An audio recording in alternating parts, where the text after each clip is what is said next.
구약성경 창세기 37장 18절에서 28절까지의 말씀, 저와 여러분 한 절씩 교독하시고 마지막 절 함께 읽습니다.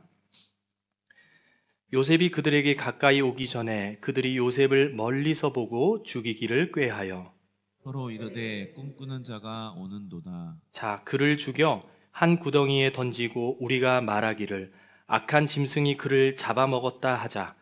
그의 꿈이 어떻게 되는지를 우리가 볼 것이니라 하는지라. 르우벤이 듣고 요셉을 그들의 손에서 구원하려 하여 이르되 우리가 그의 생명은 르우벤이 또 그들에게 이르되 피를 흘리지 말라. 그를 광야 그 구덩이에 던지고 손을 그에게 대지 말라 하니 이는 그가 요셉을 그들의 손에서 구출하여 그의 아버지에게로 돌려보내려 함이었더라. 요셉이 형들에게 이르매 그의 형들이 요셉의 옷 곧 그가 입은 채색 옷을 벗기고 그를 잡아 구덩이에 던지니 그 구덩이는 빈 것이라. 그 속에 물이 없었더라.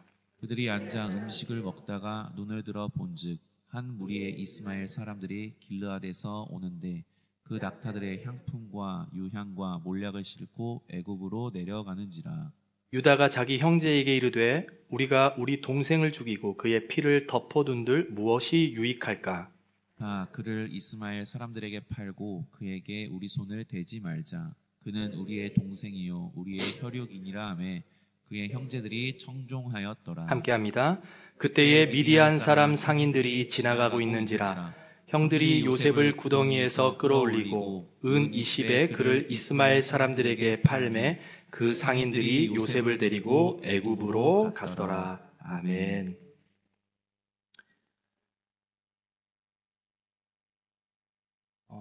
예배 전에 우리가 사랑하는 우리 공동체에서 귀한 권사님의 소천 소식을 들었습니다.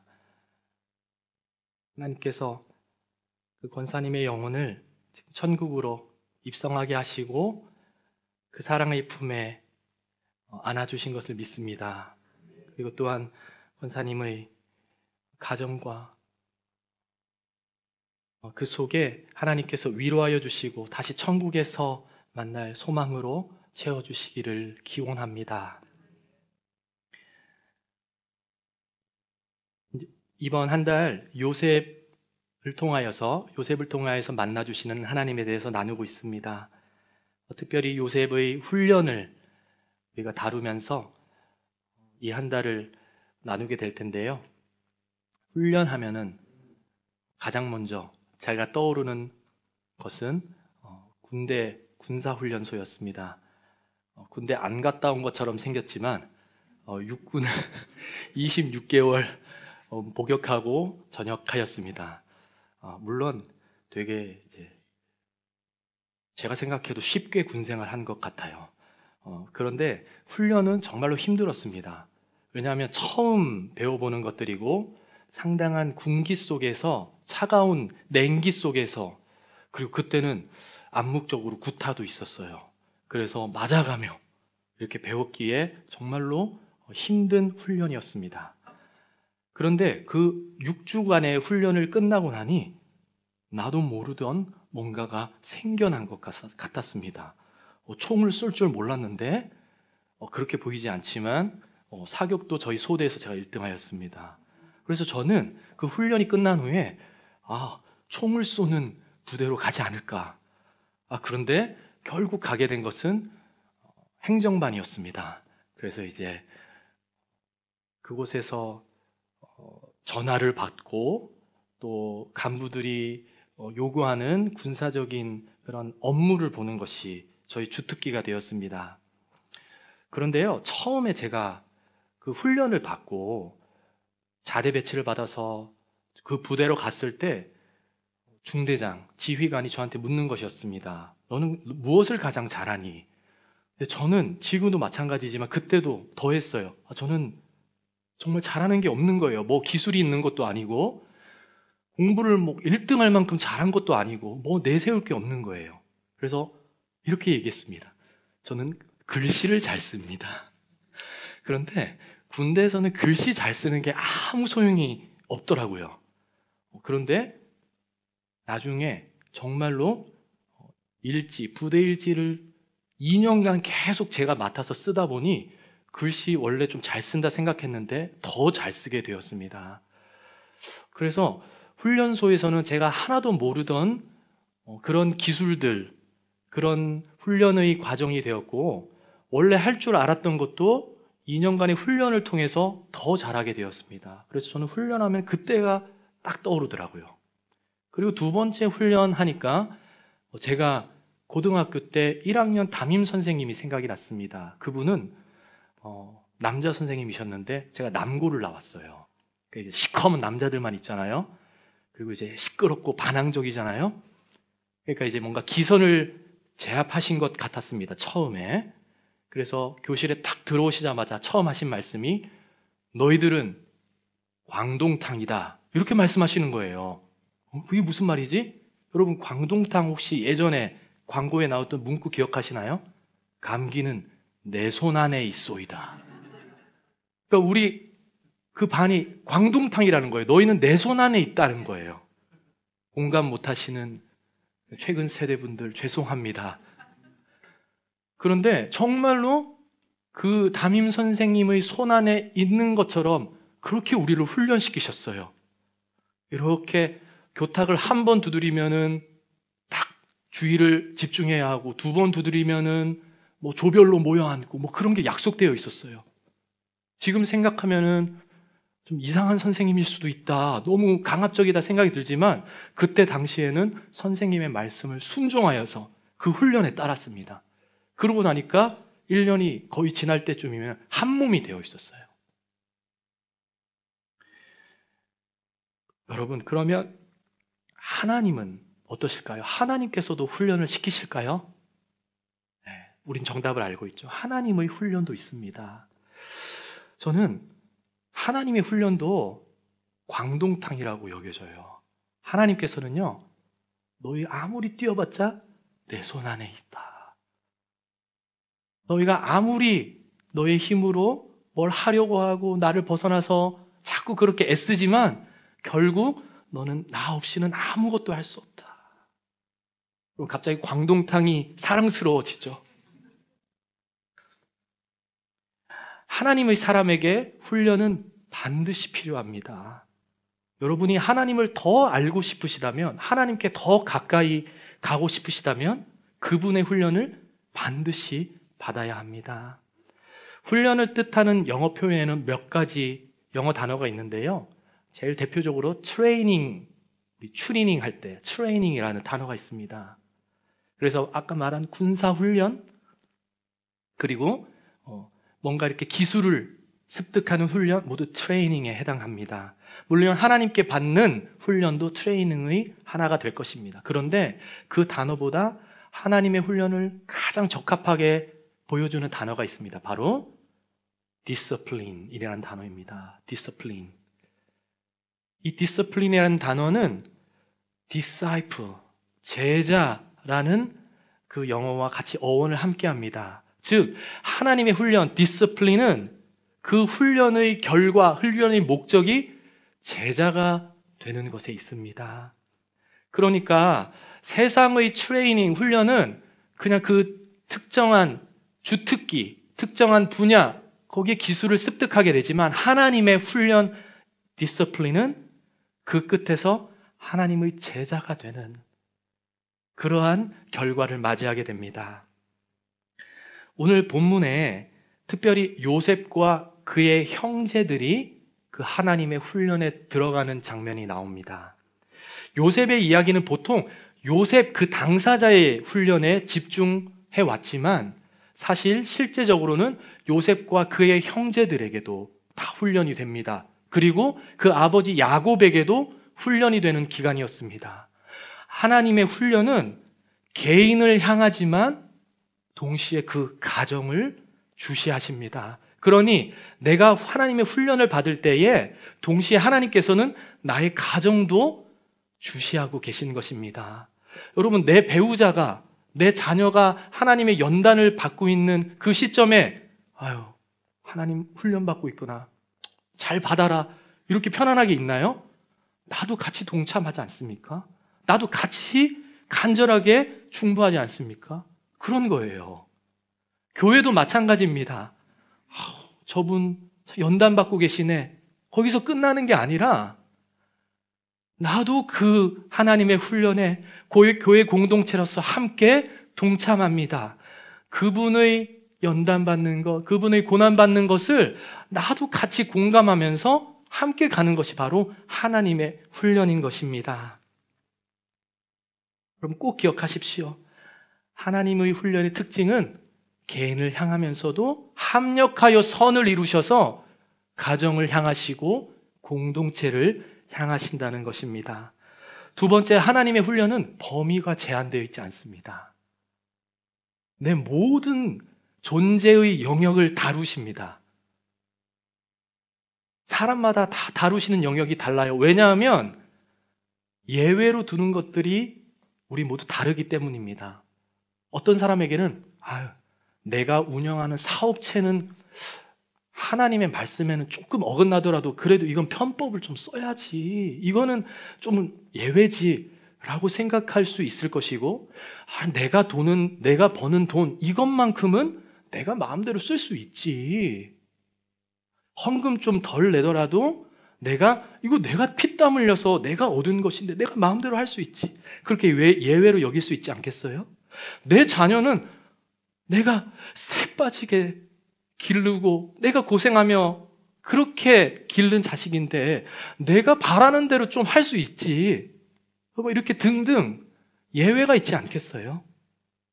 그런데 하나님께서 다루시는 그 훈련에는 범위가 제한되지 않다는 것입니다.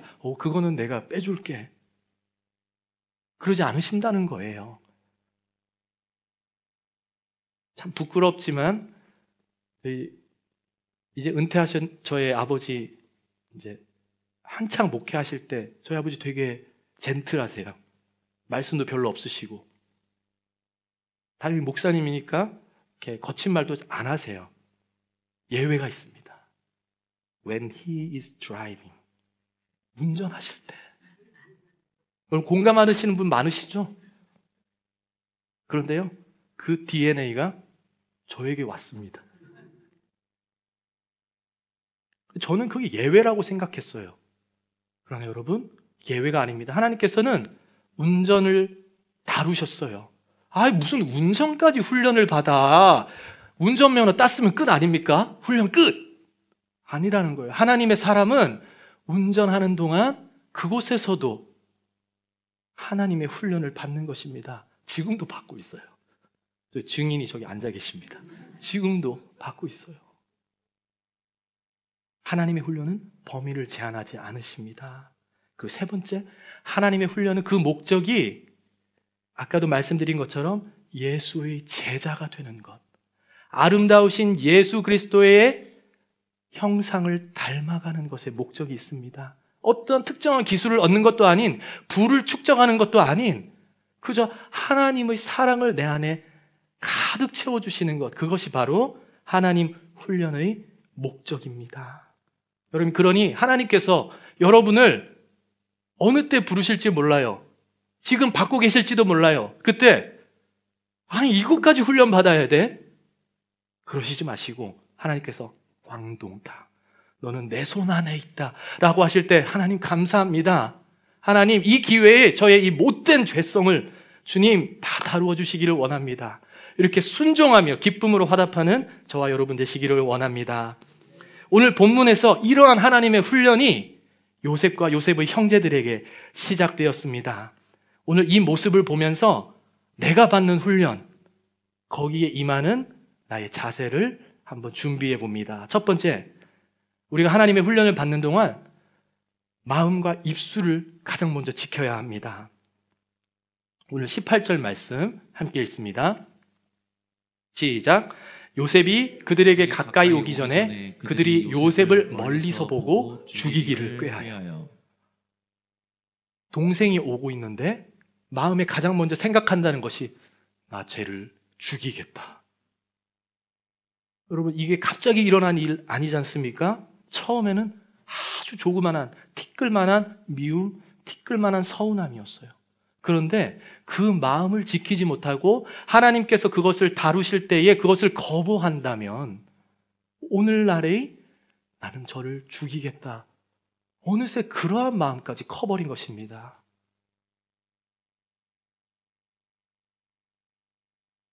조그만한 미움, 사소한 서운함, 그 마음을 다스리지 못하면 결국 죄가 됩니다. 그래서 여러분, 특별히 하나님의 훈련을 받는 동안 가장 먼저 마음을 지켜야 합니다.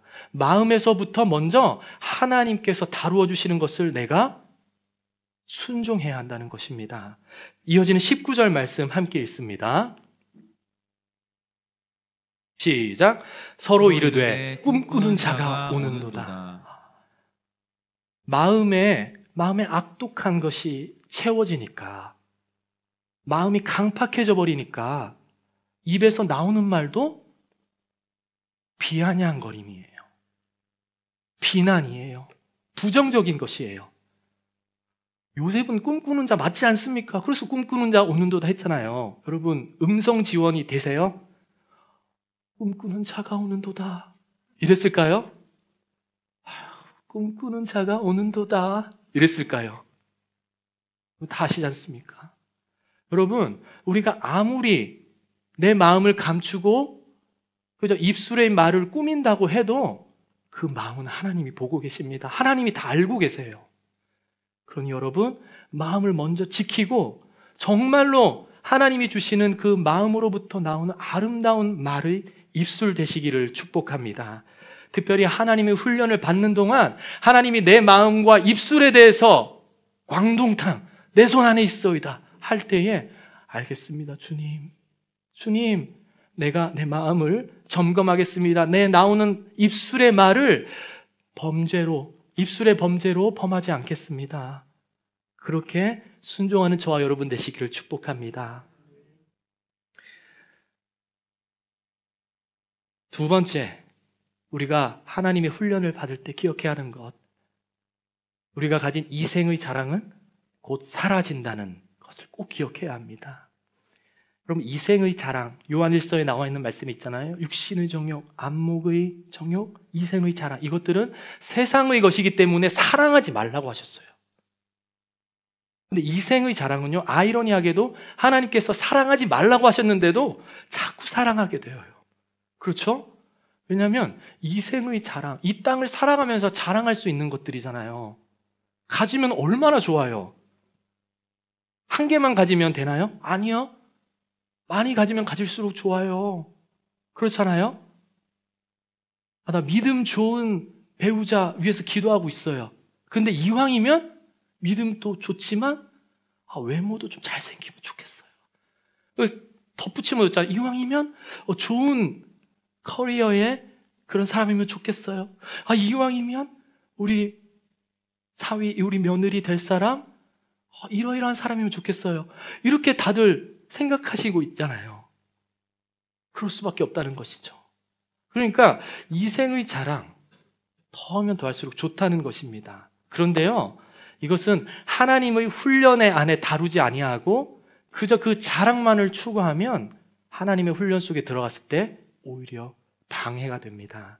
그래서 특별히 훈련을 받고 있는 동안에 내가 가지고 있는 이생의 자랑은 이렇게 표현할 수 있을 것입니다. 나의 믿는 구석. 저 사람 믿는 구석이 있어. 저 사람 저렇게 지금 경기가 이렇게 어려운 때에도 저렇게 흔들리지 않는 거 보면 뭔가 믿는 구석이 있어. 뭔가 지금 모아놓은 돈이 있어. 저 사람 좀 곤란한 일을 겪었는데 가족 중에 좀 지위가 높은 분이 있대. 믿는 구석이 있어. 그러면 이러한 것들. 그러니까 어려움을 당할 때에, 내가 고생을 할 때에 뭔가 믿는 구석이 있다는 것이죠. 그것은 하나님의 훈련 안에 들어갔을 때 여간 방해가 되는 것이 아닙니다. 오히려 믿는 도끼가 되어서 발등을 찍을 것입니다. 여러분, 요셉은 믿는 구석이 있었어요. 그의 꿈, 그리고 그의 아버지였습니다. 자신은 하나님의 계시를 꿈꾸는 특별한 사람이에요. 그러니까 다른 사람이 자신에게 절을 해도 괜찮아요. 나는 특별하니까. 그 존재 자체가 그의 이생의 자랑이었습니다. 그렇게 하나님께서 보여주시는데 내가 무슨 걱정이야? 그냥 형들이 나에게 절하면 그만이지. 그리고 그의 아버지가 있었어요. 내가 아무리 뭐라 해도 우리 아버지가 계셔. 우리 아버지가 다 막아주시고, 아버지가 다 사주시고, 아버지가 다 책임져 주셔. 오늘 본문 앞선 37장 3절 말씀 보니까요, 이렇게 나와 있어요. 요셉은 노년에 얻은 아들이므로 이스라엘이, 즉 야곱이 여러 아들들보다 그를 더 사랑함으로 그를 위하여 채색 옷을 지었더니. 여러분, 요셉이 가지고 있는 이생의 자락을 대변하는 단어가 방금 여기 있었어요. 무엇이었을까요? 맞아요. 채색 옷. 그는 채색 옷을 입고 있었어요. 다른 형제들은 다 뭘 입든가는 상관없이 자신은 채색 옷을 입고 있었어요. 난 특별하니까. 이건 아버지가 나에게 입혀주신 거니까. 여러분, 자식 사랑해서 나도 내 자녀에게 채색 옷 입고 싶어요. 더 좋은 채색 옷 입혀주려고 우리 고생하잖아요. 그런데 여러분, 하나님의 훈련, 하나님 안의 사랑은 다릅니다. 오늘 본문 23절 함께 읽으실까요? 시작. 그의 형들이 요셉의 옷, 곧 그가 입은 채색 옷을 벗기고. 채색 옷 어떻게 됐습니까? 벗겨줬어요. 여러분, 난 내 자식 사랑해서 채색 옷 입히고 싶고 입히지만 결국 그 자녀 하나님의 훈련 안에 들어가면 채색 옷 벗을 수밖에 없어요. 채색 옷은 벗겨지게 됩니다. 그러니까 내가 자식을 사랑한다면 하나님처럼 믿음을 가지고 사랑할 줄 알아야 돼요. 내가 채색 옷은 못 해준다 해도, 또는 내가 채색 옷을 해줄 수 있지만 하나님을 더 신뢰함으로, 아들아, 딸아, 하나님께서 입혀주실 것이다. 요셉은 하나님의 훈련을 통해서, 훈련의 시작에서 입고 있던 채색 옷이 벗겨졌지만 그 훈련의 끝에서 하나님께서 다시 총리의 옷을 입혀주십니다. 여러분, 나의 채색 옷, 내 자녀의 채색 옷, 내가 믿는 구석, 이생의 자랑, 내가 입혀주는 거 아니에요. 내가 스스로 더 입으려고 애쓰는 거 아니라는 거예요. 하나님의 사람들, 하나님의 훈련 가운데 들어가는 사람들은 채색 옷 벗겨지게 됩니다. 그리고 그 끝에 하나님께서 그 옷을 입혀주실 거예요. 하나님의 옷을 입혀주실 것을 믿습니다. 하나님의 훈련 딱하게 보이기도 하고 서글퍼 보이기도 하고 언제 끝나나 기약 없어 보이지만 오늘 이 훈련의 날에도 하나씩 하나씩 하나님의 사랑으로 채워주시는 감격의 은혜가 있습니다. 여러분, 내가 채색 옷 입지 못해서 남들이 바라고 남들이 열망하는 그런 거 가지지 못해서 내 인생이 뭔가 슬프고 서글프고 나는 왜 그럴까, 가지지 못했을까 라면서 저도 한때 그런 마음으로 설거지를 하고 있을 때 하나님께서 그 조그마한 생활 가운데 크신 감격으로 다가오시는 것을 경험했어요. 아니, 지금은 예배드리는 중도 아닌데, 지금은 내가 하나님께 감사하며 하나님께 뭔가 영광을 돌리는 순간도 아닌데, 오히려 내가 서글프고 혼자 내 자신의 연민에 빠져서 그냥 혼자 조그만한 아무 보잘것없는 일을 하고 있을 뿐인데, 그 가운데 하나님께서 사랑으로 저를 감싸주시는 거예요. 하나님은 그런 분이십니다. 여러분, 하나님의 훈련 속에 혹시 여러분 들어가 계시다면 그 끝날에 입혀주실 하나님의 옷을 우리가 바라봅시다. 그리고 오늘 이 순간에도 절망하지 말아라, 낙심하지 말아라. 내가 여기 있다. 내가 너와 함께 할 것이다. 내가 너를 사랑한다. 마침내 토기장이의 손이 나를 완성시키는 그날, 우리는 그 훈련의 끝에서 요셉과 같이, 믿음의 사람들과 같이, 우리 예수 그리스도와 같이 하나님께서 다 이루셨습니다 라고 함께 승리의 고백할 것을 예수 그리스도의 이름으로 선포합니다.